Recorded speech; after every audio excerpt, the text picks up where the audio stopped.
Bueno, ¿han podido ver el videíto que les mandé? Sí. ¿Conocían la historia de Don Casiodoro? ¿No? Algunos sí, otros no, seguramente. Un capo Casiodoro. Un capo Casiodoro. Sí, es un videíto corto, está muy resumido realmente de todas las peripecias que este hombre atravesó, ¿no? Porque parecería, ahí se dan cuenta cómo el enemigo ha puesto trabas y obstáculos siempre, sobre todo, ¿saben qué? Para que la palabra de Dios nos llegue a nosotros. Porque si había algo que nos iba a dar libertad, ¿qué era? La verdad. Y la verdad estaba escrita en la palabra de Dios. Y fíjense cuántos siglos pasaron para que el vulgo, digamos, la gente común, porque en algún momento nombra lenguas vernáculas, eso significa la lengua común de cada pueblo, ¿sí? Porque a lo largo del tiempo fueron cambiando, ¿sí? Antes el idioma, vamos a llamarlo así, universal, era el griego, ¿sí? Después cambió, después fue el latín, pero después cada pueblo tenía su propio idioma. ¿Y qué pasaba? La Biblia seguía estando en latín, que fue el último idioma autorizado por la Iglesia romana, y nada más. Pero además de eso había mucho analfabetismo, entonces tampoco había acceso a las escrituras. Ahí en el videíto dice que acceder a una Biblia era extremadamente difícil y que de hecho el costo de eso, ¿se acuerdan? Era el valor de un año más o menos de trabajo, ¿no? Imagínense hoy si fuese así de complicado. ¿Quién podría tener una Biblia? Muy pocos, ¿no?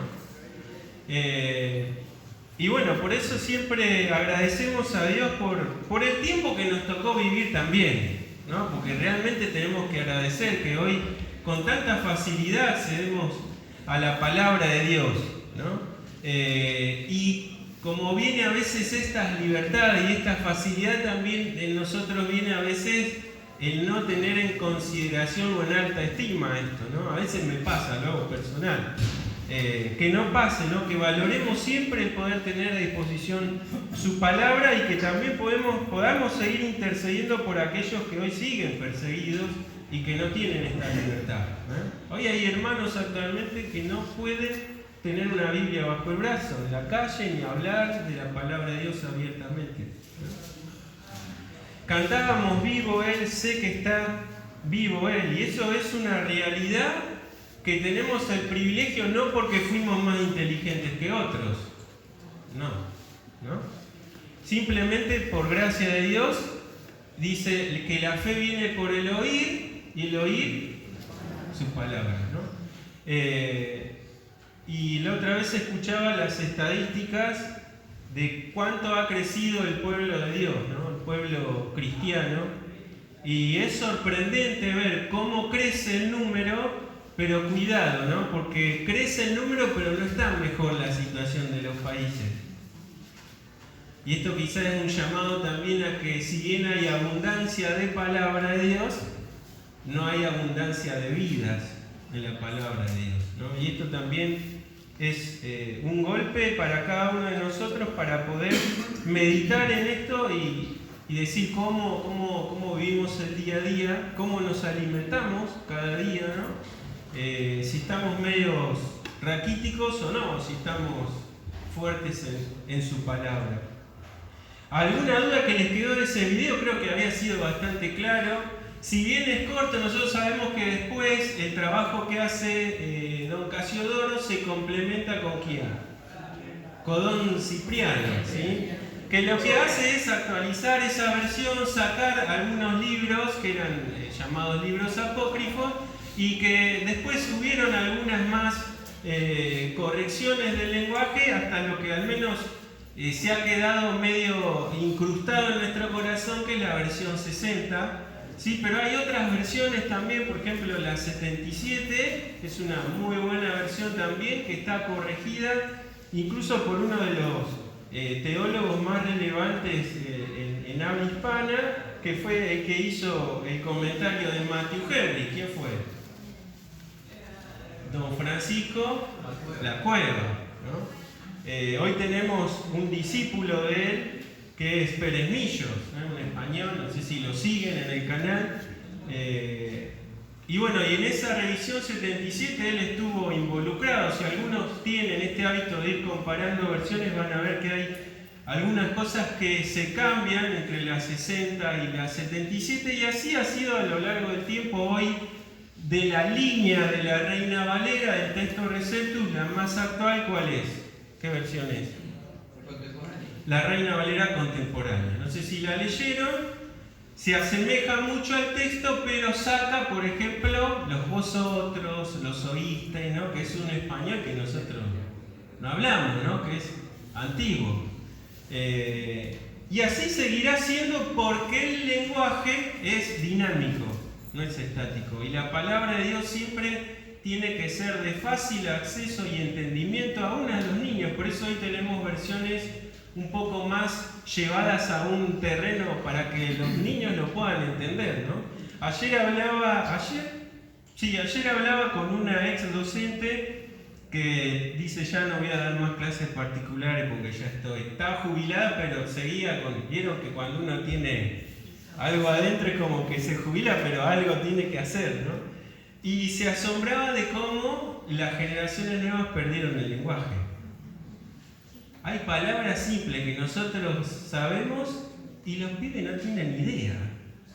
A mí me pasa con mi hija, que es chiquita. Yo sé, mi mujer me dice: no, es que tiene 10 años, yo me desitúo. Pero tienen una escasez de vocabulario, ¿no? Es como que ellos lo modifican, pero no lo amplían.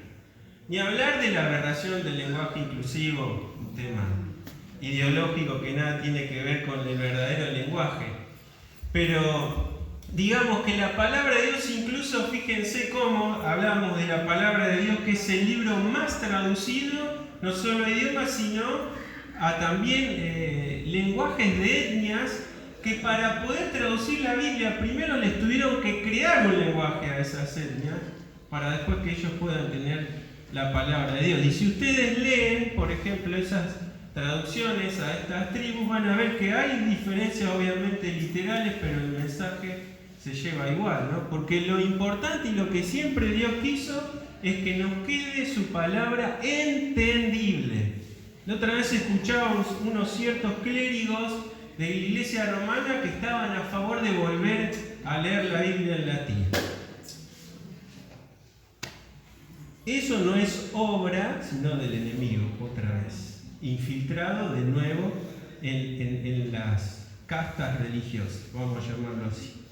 Pero bueno, volvemos a nuestra línea histórica del primer siglo, ¿no? Ustedes están ahí, ya están viviendo con esta gente, ya vamos llegando a terminar el primer siglo. No vamos a ver todas las cosas que sucedieron. Lo interesante es que ustedes puedan, yo les dije, leer Hechos de los Apóstoles, pero puedan también ir trazando una línea de tiempo en este libro. Porque ¿cuántos años pasaron a lo largo de Hechos de los Apóstoles? 33 años, aproximadamente. Y en estos 33 años pasaron un montón de hechos históricos, ¿sí? Que nosotros leemos de un capítulo a otro, pero de un capítulo a otro capaz que hay 10 años de diferencia, ¿no?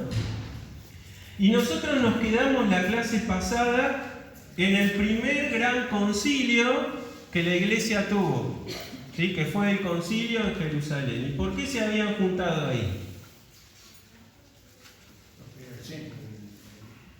¿Pero qué los convocó? Que habían, los judaizantes estaban enseñando otro mensaje, un evangelio diferente, y tenían que ir a bajar para... Bien, ¿y quiénes se juntaron en Jerusalén?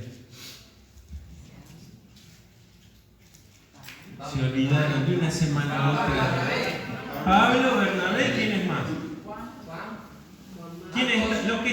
Los apóstoles que estaban en Jerusalén, y quiénes más también, que son los que separaron primero a los cristianos que salían de la secta farisea, que habían creído, pero ojo, entre ellos habían algunos que eran falsos cristianos. Y se pararon a decir qué cosas, ¿se acuerdan? si no se circuncidan, no son hijos de Dios. Terrible, terrible, ¿no? Por eso esto tuvo que sí o sí generarse un concilio, un encuentro para tratar este tema. Hay algo que yo les nombré al pasar y que lo vamos a tocar hoy porque es importantísimo que lo veamos. Y es que en ese mismo tiempo algo pasa que Pablo nos narra en el primer escrito que él tiene, que es la carta a los Gálatas, ¿sí? O a los galos. Cuando él llega ¿se acuerdan de su primer viaje que hizo con quién? Con Bernabé, que desertó ¿quién? Juan Marcos. Él llega de ese primer viaje, vuelve a la iglesia de donde había sido encomendado, que es la iglesia ¿en dónde? En Antioquía. Muy bien, bien. Y entonces de ahí, de Antioquía, escribe el primer escrito de Pablo, que es la carta a los Gálatas, ¿sí? Lo segundo que escribe ya, estando en su segundo viaje, es primera y segunda ¿de qué? Tesalonicenses. Muy bien. Eso lo hace obviamente después de que cruza Europa. ¿Se acuerdan con la visión del hombre macedonio? Dice, ven, cruza, ayúdanos. Él quería ir para otro lado, ¿se acuerdan? ¿Y qué voz escucha? El Espíritu Santo le dice, no, para allá no. ¿Sí? Y ahí cruza Europa y ahí logra toda esa franja llegar a Cristo, y en ese segundo viaje, cuando vuelve, cuando está regresando, escribe las dos cartas, primera y segunda, a los tesalonicenses. Vamos a ir al libro de Gálatas, o a la carta a los Gálatas. Es importante el consejo que les doy, que lo aprendí solo realmente, es estudiar siempre la Biblia de forma cronológica. Tratemos siempre de leerla y estudiarla de forma cronológica. Por ejemplo, cuando ustedes terminan de leer Hechos, están leyendo que muere Jacobo, ¿sí? Y en ese tiempo ustedes cortan y leen Santiago. Siguen con Hechos. Termina el primer viaje de Pablo, llega a Antioquía y ustedes ¿qué van a leer? Cortan Hechos y leen Gálatas. Y así habría que leer la Biblia de forma cronológica para interpretar por qué Gálatas es distinto a, a Colosenses o a Tesalonicenses, ¿sí? Esa es la forma correcta de leer y estudiar la palabra. Entonces, en el contexto de los judaizantes, que lo que hacían era, cuando una iglesia nacía, ¿qué hacían estos judíos? Por atrás venían, nosotros leímos que en el primer concilio, cuando mandan ese edicto, ellos dicen que habían salido de Jerusalén, pero ellos no los habían encomendado. Jacobo dice eso, salieron de nosotros, pero no, nosotros no los mandamos a ningún lugar, con ningún mensaje de nada, ¿no? Pero estos falsos hermanos se infiltraban, decían que venían de parte de la central, que era Jerusalén, ¿y qué hacían? Les decían a los gentiles, ustedes ahora, está bien, creyeron en Cristo como el Mesías, es verdad, pero tienen que circuncidarse. Eso los obligaba a que, lo que dijo María Marta, a cumplir ritos de la ley mosaica, ¿sí? Algo hablamos en la clase pasada que tenía que ver con muchas abstenciones. Ustedes si leen la lista de alimentos que no podían comer, le sacaban casi la liebre del plato a los gentiles, o sea, eran muchas restricciones, ¿no? Vamos ahí al primer capítulo de Gálatas. Esta carta era la favorita de ¿quién? Un reformador del siglo XVI. De Lutero. Gálatas y Romanos fueron para él perlas preciosas que las comparó en su amor a su esposa. La llegó a comparar. Porque le sacaron la venda que él tenía por años y años, llevando cargas pesadas, que era cumplir y cumplir todas las cosas que le decía la iglesia oficial. Pero él tenía paz en su corazón. No tenía paz. Él narra que era incansable, que cuanto más cosas hacía, más vacío se llenaba. Hasta que lee Gálatas, después Romanos, hizo clic, ¿no? y su corazón cambió a través de esta palabra. Y dice, por ejemplo, el verso 6 del capítulo 1, ¿qué dice? Estoy, ¿qué? Maravillado. ¿De qué? De que tan pronto se hayan alejado del que los llamó por la gracia de Cristo para seguir un evangelio diferente. No que haya otro, sino que hay algunos que los perturban y quieren pervertir el evangelio de Cristo. ¿Se acuerdan que cuando mandan la carta del Concilio de Jerusalén, decía que cuando los hermanos de Antioquía la leyeron, ¿qué trajo a su corazón? Paz y alegría, ¿no? Y se regocijaron porque habían estado realmente perturbados por estas doctrinas. Y esto lo repite Pablo acá porque él lo había experimentado en la iglesia donde él estaba ahí, ¿sí? La sede de Antioquía. Y ahora dice el 8, mas si aún nosotros o un ángel del cielo les anuncia otro evangelio diferente del que les hemos anunciado, sea anatema. Como antes hemos dicho, también ahora lo repito, si alguno les predica diferente evangelio del que han recibido, sea, ¿qué es anatema? Algo maldito o algo digno para ser quemado. Eso significa.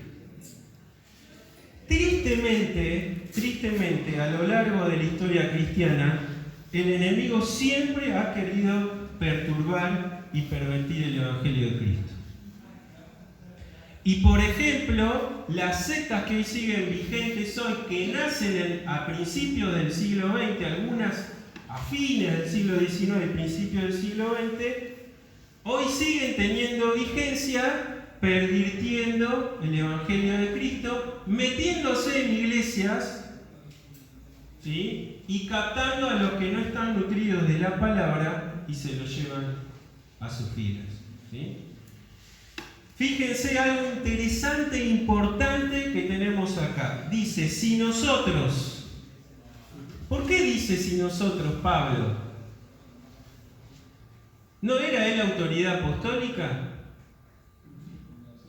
¿Por qué entonces da esta puerta abierta a decir si nosotros? Hay algo que la Iglesia Católica hizo mal y es decir que el Papa tenía infalibilidad. ¿Qué significa esto que Pablo dice acá? Que cualquiera puede caer acá. Que no hay ser humano infalible. Ni siquiera autoridad infalible. Cuando decía los debería que eran más nobles, porque estudiaban las escrituras para ver si lo que Pablo decía estaba ahí. Claro, los debería que no eran cristianos. Eran judíos más nobles, después se convirtieron, ¿no? Cuando Pablo va a predicar en Berea, ahí en la parte de Europa que hablamos, dice que eran más nobles, porque estos judíos ¿qué hicieron? A ver, me suena bien lo que dice este hombre, pero vamos a ver, ¿no? Y por esa nobleza que dice ahí, después llegaron al conocimiento de la verdad, la fe por el oír y el oír la palabra de Dios otra vez. Ahora él dice, fíjense, primero dice, nosotros no somos infalibles, podemos tropezar. Por eso dice, si nosotros predicamos un evangelio distinto del que ya les predicamos, considérenlo como algo para ser quemado, algo del anatema. Pero agrega algo más, ¿y qué dice ahí? Si un ángel del cielo. ¿Qué sectas dicen que recibieron revelación de un ángel?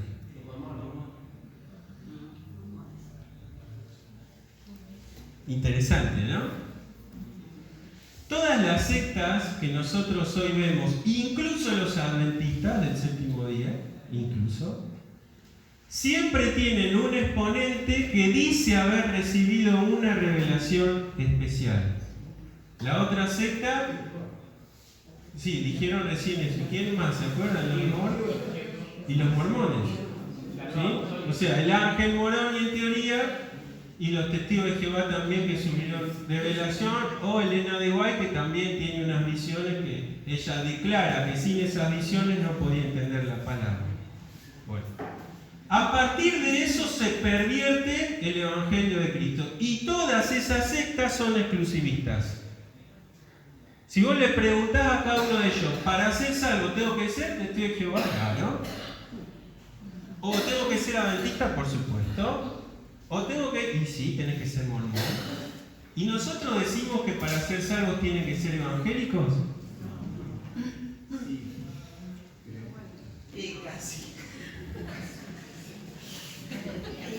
¿El que murió en la cruz fue evangélico? ¿Qué es lo que tenemos que tener para ser salvos? Por eso es que el Evangelio es poderoso para convertir aún de dentro de cualquier fila. Y lo ha hecho a lo largo de los tiempos. La Reforma del siglo XVI, los hombres que la generaron, ¿dónde estaban enlistados?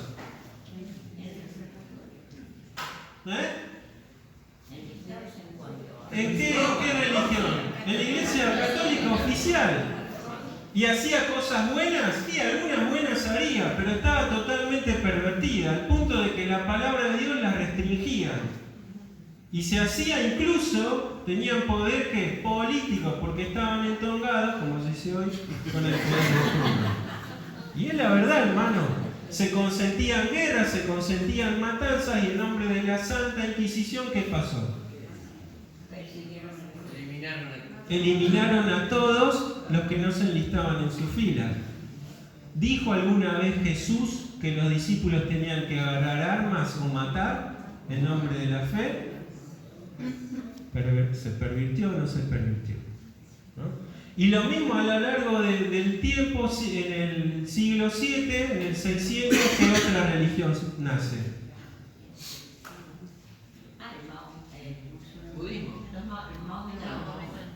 ¿Sí? O sea, la religión de Mahoma, que otro que dijo recibir revelaciones especiales. Y si alguno leyó el Corán de acá, bueno, échenle una ojeada del Corán. Alá el misericordioso.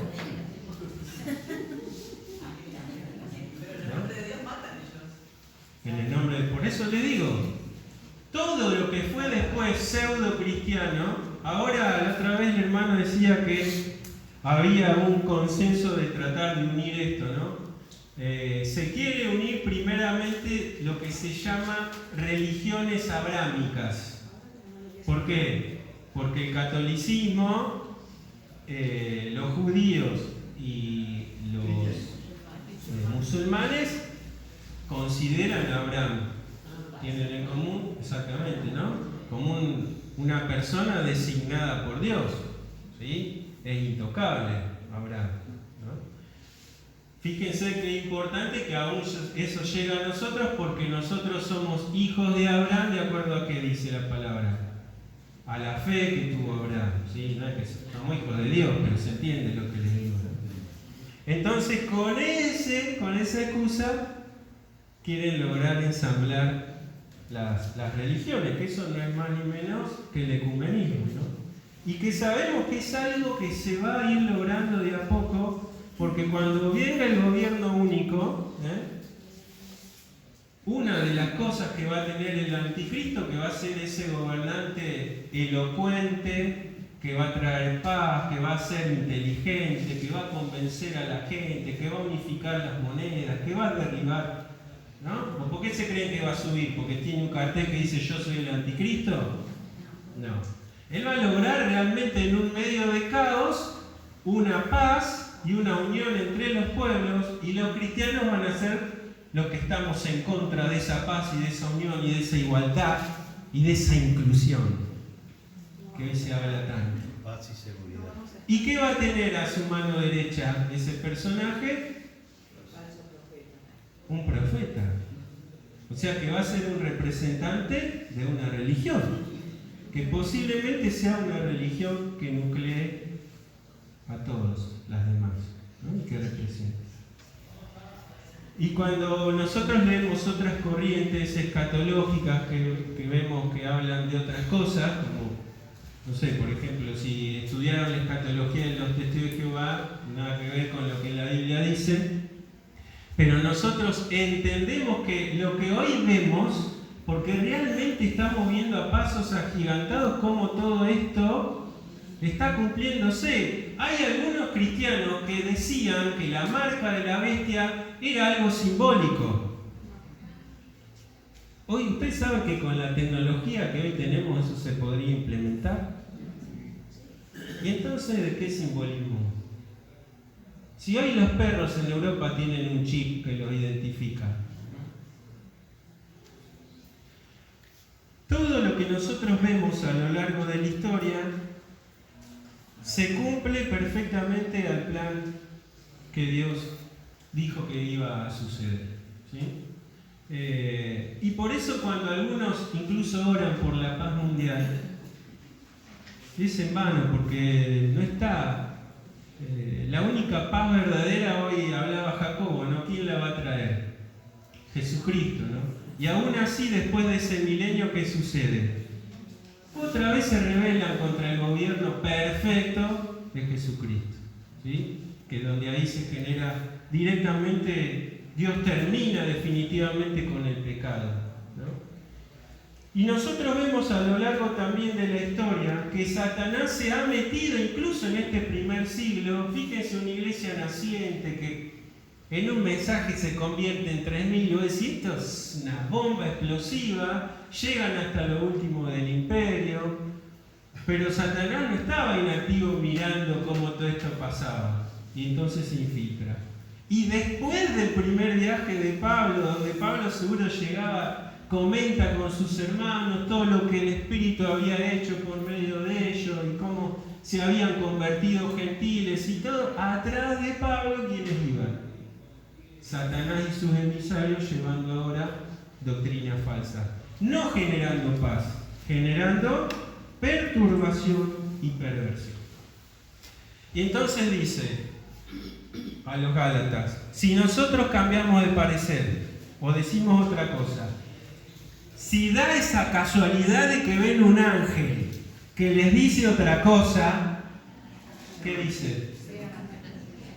De todas formas, el Evangelio primigenio es el Evangelio de Dios.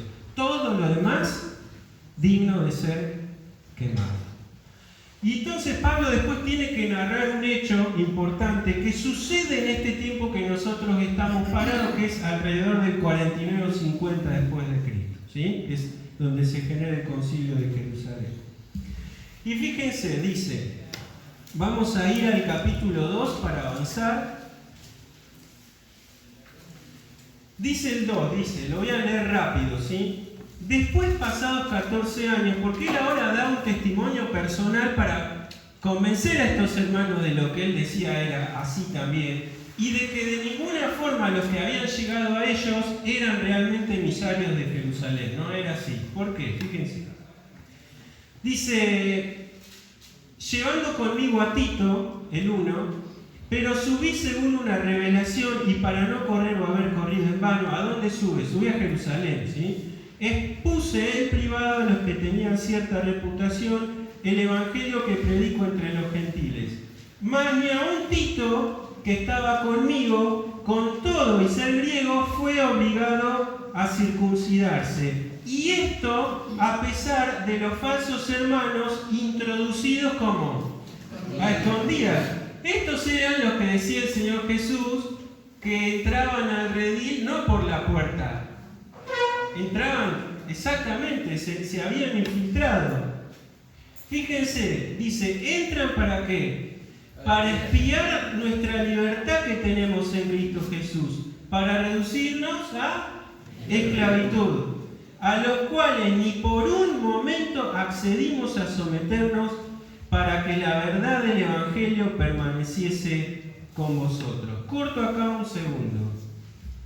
Tito era judío,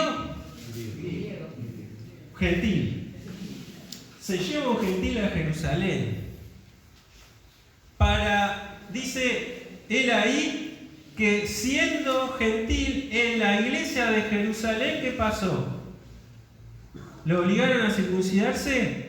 No. ¿Y qué decía la iglesia con ese acto en Jerusalén? ¿Qué mensaje estaba diciendo si no obligó a un gentil que creía en Cristo a circuncidarse?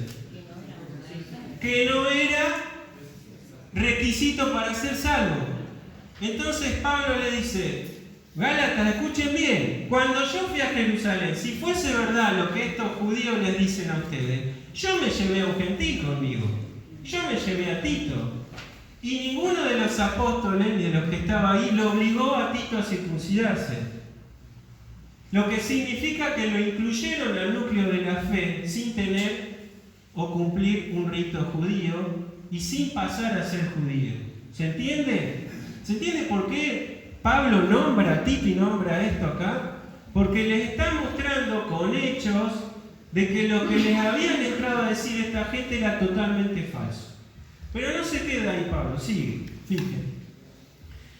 Ahora fíjense algo importante, dice, vamos al 9 directamente, dice, y reconociendo la gracia que me había sido dada, Jacobo, Cefas y Juan, que eran considerados como columnas, nos dieron a mí y a Bernabé la diestra en señal de compañerismo, para que nosotros fuésemos a los gentiles y ellos a la circuncisión.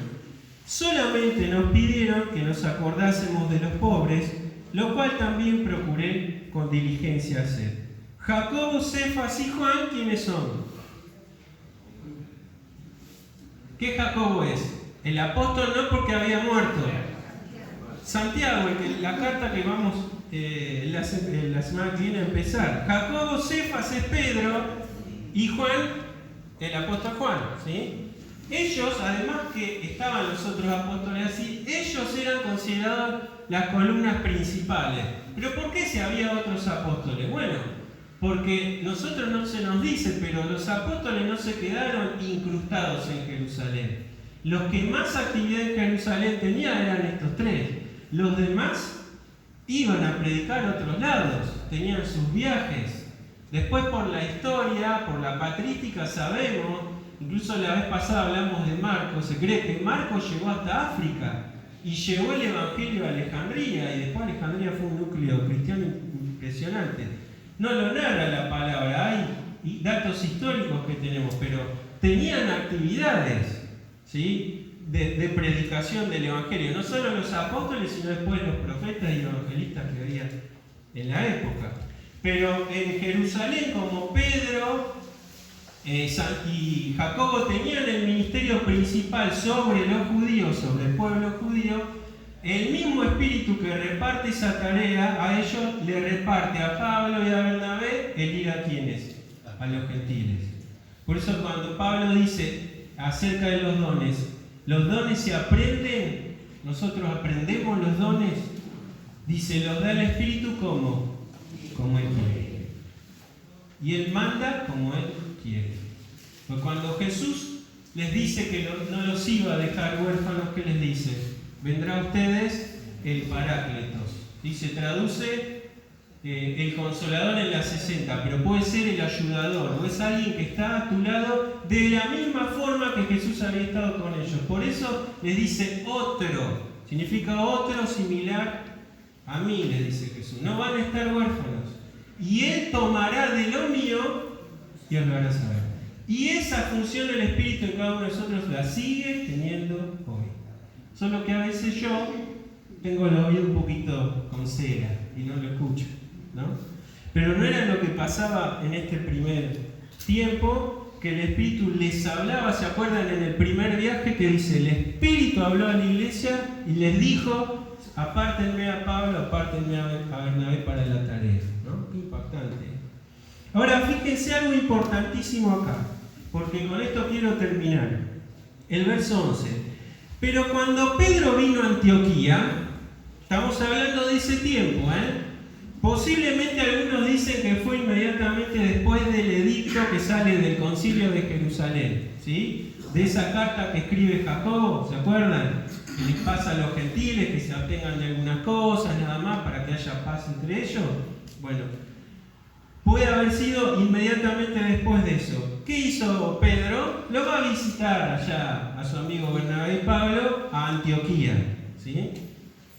Y dice, ¿qué hizo Pablo ahí? Lo encargó. Pero dice, le resistí cara a cara porque porque era de condenar. Otra traducción dice, se condenaba a sí mismo. No significa que ni bien llegó lo encaró, no, pasó un tiempo, ahora vemos por qué, dice. Pues antes que viniesen algunos de parte de Jacobo, ¿sí? O sea, ¿quiénes? Judíos, ¿sí? Comía con los gentiles, Pedrito. Dice, pero después que vinieron, se retraía y apartaba, ¿por qué? Tenía miedo de los de la circuncisión. Y en su simulación, otra traducción dice, en su hipocresía, participaban también los otros judíos. ¿Los otros quiénes? Los judíos de Antioquía que estaban. La iglesia era mayoritariamente gentil, pero había judíos. De tal manera que aún ¿quién? Bernabé fue arrastrado por la hipocresía de ellos. Impresionante. Dice, pero cuando vi que no andaban rectamente conforme a la verdad del Evangelio, dije a Pedro delante de todos, si tú siendo judío vives como los gentiles y no como judíos, ¿por qué obligas a los gentiles a judaizar?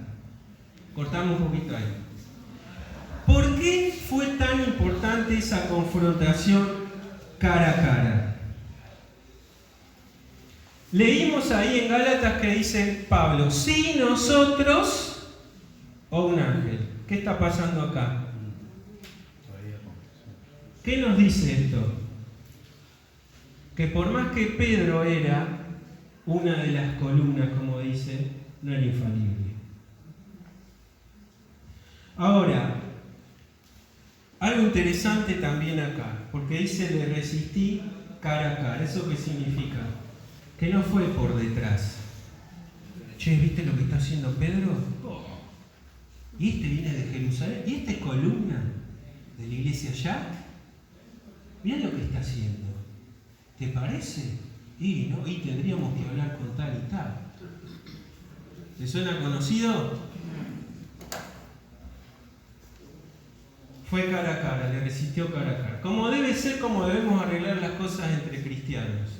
No con murmuración, sino de frente. Ahora, esta fue una excepción al mandato que Jesús había mandado y que estaba establecido. ¿Por qué es una excepción? Porque esto no era un problema personal que tenía Pablo con Pedro. Los problemas personales, dice, agarrá a tu hermano en intimidad, ¿no? Si no consciente, si no hay arreglo, llama a testigos.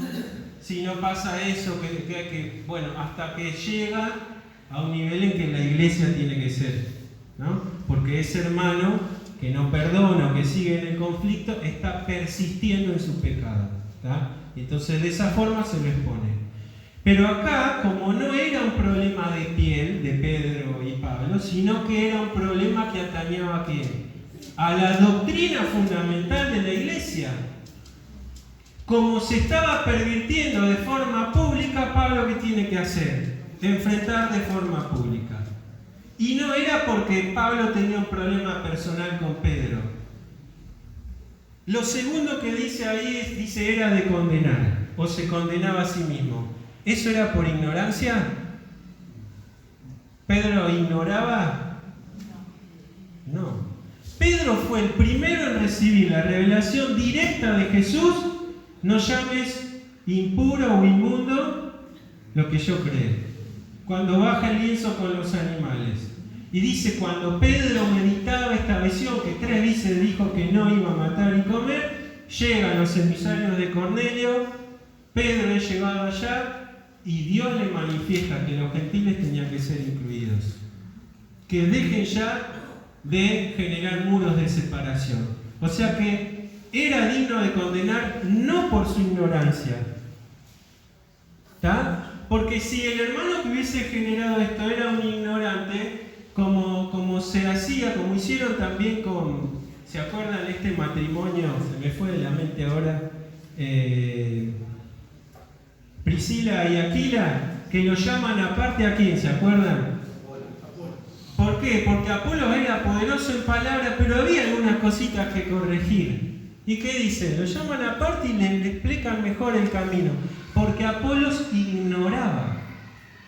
Si acá hubiese pasado eso, se lo hubiese llamado aparte y se lo hubiese capacitado. Pero era digno de condenar, no por ignorante, sino porque con su conducta estaba derribando lo que él ya había aprendido y había consentido en que no era así. Ahora llegamos a eso. No te me adelantes. Dice así: ¿cuál era la conducta de Pedro? Lo va a visitar a Bernabé y a Pablo. Había mayoritariamente gentiles. ¿Qué hacía cuando le invitaban a comer? A Pedro. ¿Iba? Iba. Comía con ellos, estaba en los ágapes. Ahora vienen algunos de Jerusalén. ¿Y él a quién había sido encomendada su tarea? A los judíos. ¿Con quién tenía que quedar bien? ¿Y qué pasó? Pedro, venite a casa a comer. No. Dice, se recluía ahí la palabra, se retraía y apartaba, dice que es una palabra militar, o sea que lo hacía de forma estratégica y de a poco, ¿no? Y con esa actitud, como se dice, estaba borrando con el codo, pero no era solo algo individual de él, no era cualquier hermanito que estaba... El enfrentamiento cara a cara tiene que ver porque Pedro con esa conducta estaba avalando las doctrinas que tenían que ser anatema, que era que los gentiles tenían que circuncidarse y cumplir la ley. Y además porque con esa conducta los estaba despreciando, los estaba poniendo en un escalón inferior. ¿Hay categorías de cristianos en la iglesia? ¿Por qué yo no valgo más que Dani o que José? ¿Qué les parece? Porque se pagó el mismo precio. El mismo precio se pagó por todos. Chicos, grandes, ancianos, con plata, sin plata, esclavos, libres, negros, blancos. Cristo murió en la cruz y el precio de su sangre, un precio altísimo, fue el mismo que se pagó por mí, por vos, por todos. Por eso es que, tristemente, a lo largo de la historia, se dio escalas dentro de la iglesia, ¿no? A veces pasa eso también, ¿no? Se juntan los que tienen un cierto nivel adquisitivo y son ellos, nada más. Sí, concurren a la iglesia, pero son ellos y no incluyen. Incluso en el saludo. No, a los viejos no los saludo, saludo a mi grupito. Cristo y el precio que se pagó fue el mismo por todos. Por eso todos valemos alto precio, todos valemos lo mismo a los ojos de Dios. Y todos, como dice ahí en los evangelios, el mercader que fue a buscar perlas de gran precio. Todos, cada uno. Vos Daniel, vos Eli, María Marta, Gonzalo, vos sos perla preciosa a los ojos de Dios. Solo que a veces nosotros nos tiramos un poco abajo, ¿no? Pero la consideración delante de los ojos de Dios fue esa para mi alma y tu alma, aunque no entienda mucho por qué, porque me veo muy defectuoso todos los días, pero le costé mucho al Señor para que yo tenga que hacer diferencias dentro de la iglesia. Y esto era lo que Pedro estaba haciendo, tristemente. Con su conducta estaba tirando abajo no solo lo que él primero recibió del Señor, sino lo que quedaron en conformidad toda la iglesia después. Y lo triste que decía Andrés, con su ejemplo que hizo, arrastró. No hay fuertes. Dice, el que piense que estar firme. ¿Cómo era Bernabé? ¿Era cualquier hermano? ¿Era un neófito para ser arrastrado? Sin embargo, la conducta de Pedro arrastró al amigo de Pablo.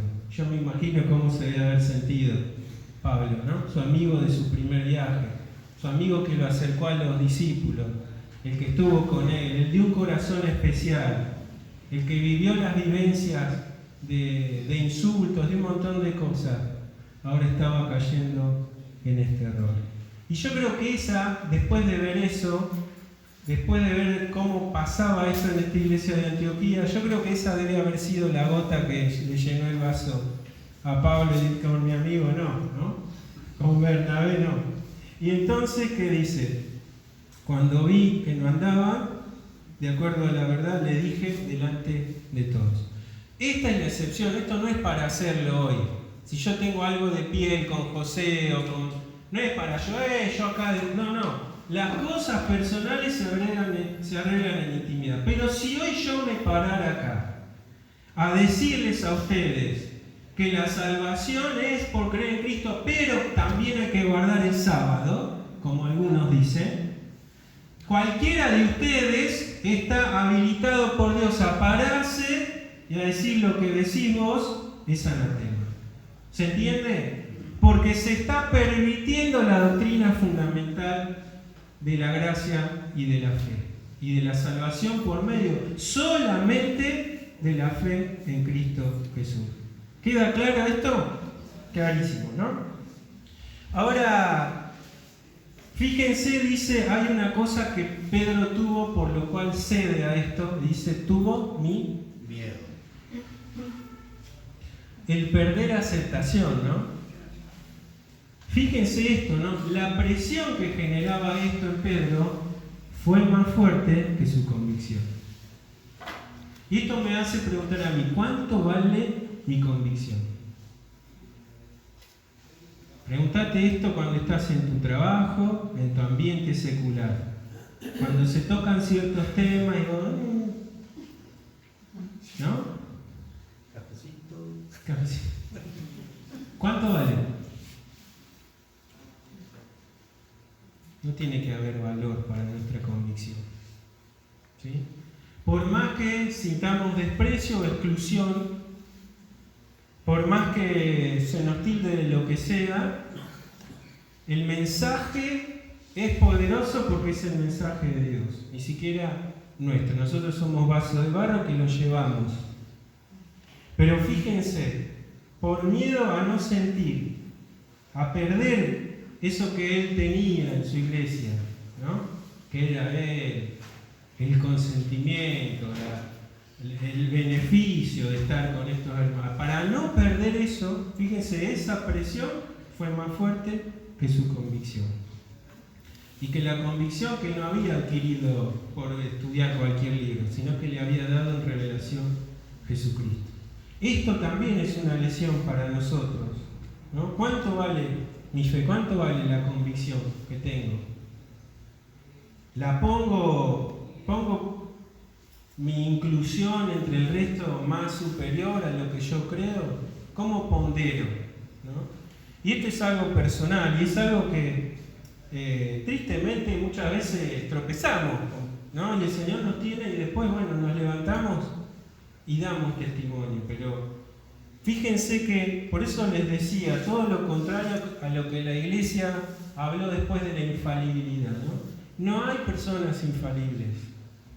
Todos podemos caer. Por eso cuando uno dice, anda a tu hermano y levantalo, no lo juzgues, sino exhortalo, si está con él, considérate a vos mismo, ¿no? Porque mañana puedo estar yo ahí, en esa condición. Termino, me pasé un poquito. Dice así, bueno, lo reprende entonces a Pedro.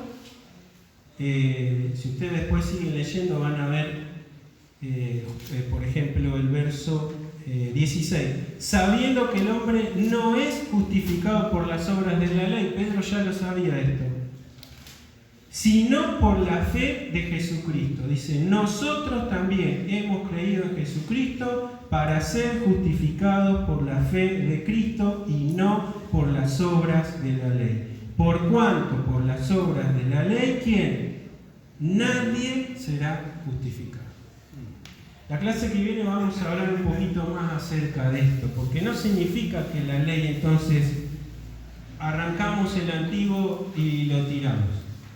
No, porque el pensamiento y la moral de Dios son eternas. Lo que estaba mal para Dios antes sigue estando mal ahora. El tema es que nosotros no nos salvamos por cumplir una ley, ¿está? Pero sí nosotros ahora en un nuevo camino, como renacidos en Cristo Jesús, fuimos renacidos ¿a qué? A obras que Él preparó de antemano para que anduviésemos en ellas. Terminamos, oramos. Señor, gracias una vez más por tu palabra. Gracias por los ejemplos también que tenemos aquí. Y ayúdanos, Señor, a quitar nuestra soberbia, Señor, a no discriminar, a valorar a cada hermano como tú nos has valorado en la cruz de Cristo. Señor, ayúdanos a amar como Jesucristo ama. Perdona nuestras ofensas y ayúdanos, Señor, a transitar en este camino, a aprender de tu palabra y a ser corregidos por ti, Señor, cada día. Bendice, Señor, tu iglesia, cada una de las familias aquí representadas. Dejamos también esta semana en tus manos, en el nombre poderoso del Señor Jesús. Amén.